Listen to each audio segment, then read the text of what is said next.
ناظرین، آج کی اس ویڈیو میں ہم دعا کی قبولیت کا ایک ایسا کامیاب وظیفہ جانیں گے، ایک ایسا مضرب عمل جو عمل حضرت محبوب الہی نظام الدین اولیاء رحمۃ اللہ تعالی علیہ کا بتایا ہوا ہے۔ ایک ایسا کرامتی وظیفہ کہ اگر کوئی شخص دعا مانگنے سے قبل صرف ایک بار یہ وظیفہ پڑھ لے اور اس کے بعد جو دعا کرے تو انشاءاللہ اللہ اس کی ہر دعا کو فوراً قبول فرمائے گا، اس کی ہر حاجت ہر خواہش پوری ہوگی۔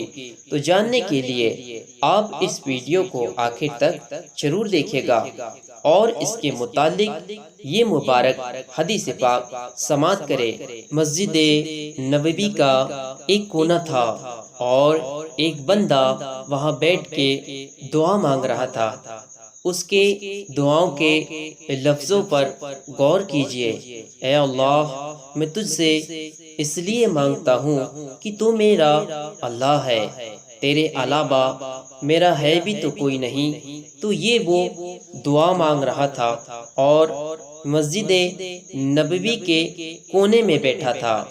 حضور نبی کریم صلی اللہ تعالی علیہ وسلم نے دیکھا تو ایک صحابی سے کہا، وہ جو دعا مانگ رہا ہے اس کو جا کے بتا دو تمہاری دعا قبول ہو گئی ہے، وہ مانگ ہی اس ڈھنگ سے رہا ہے تو یہ دعا اپنے رب سے نیاز ہے، اور دعا خود عبادت ہے۔ جب تمہاری ضرورتوں کا کفیل وہ ہے تو پھر اس سے نہیں مانگیں گے تو کس سے مانگیں گے؟ اور جب اس سے بندہ مانگتا ہے پھر وہ مانگنے والے کی لاز بھی رکھتا ہے۔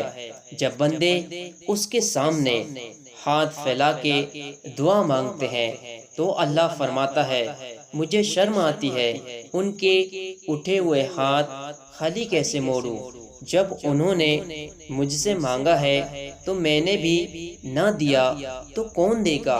اور علماء نے کہا، دعا ہر صورت قبول ہوتی ہے، یا تو یہ ہے کہ فوراً قبول ہو جاتی ہے، جو مانگا فوراً مل گیا، اور کبھی ایسا ہوتا ہے کہ فوراً نہیں ملتا، حکمت ہوتی ہے اور فوری دینا مناسب نہیں ہوتا تو اس کو فوری نہیں دیا جاتا، لیکن دعا بعد میں کچھ عرصے کے بعد اس کی ڈیمانڈ پوری کر دی جاتی ہے۔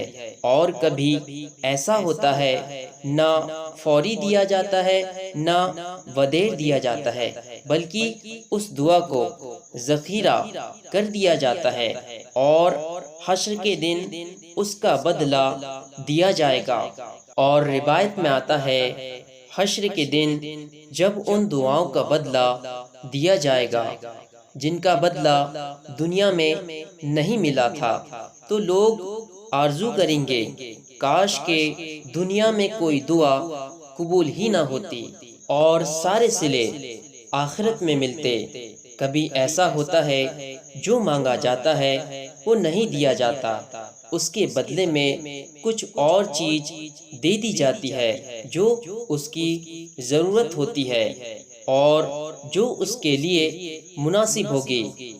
وہ کچھ اور مانگ رہا ہوتا ہے لیکن اللہ اپنی حکمت کے تحت اسے کچھ اور عطا کر دیتا ہے، یعنی بہر صورت دعا قبول ہوتی ہے۔ اور بندوں کے اٹھے ہوئے ہاتھ اللہ پسند کرتا ہے، اور اللہ کہتا ہے، مجھ سے مانگو، جب بھی مانگو میرا دست کرم تمہیں دینے پہ آمادہ ہے۔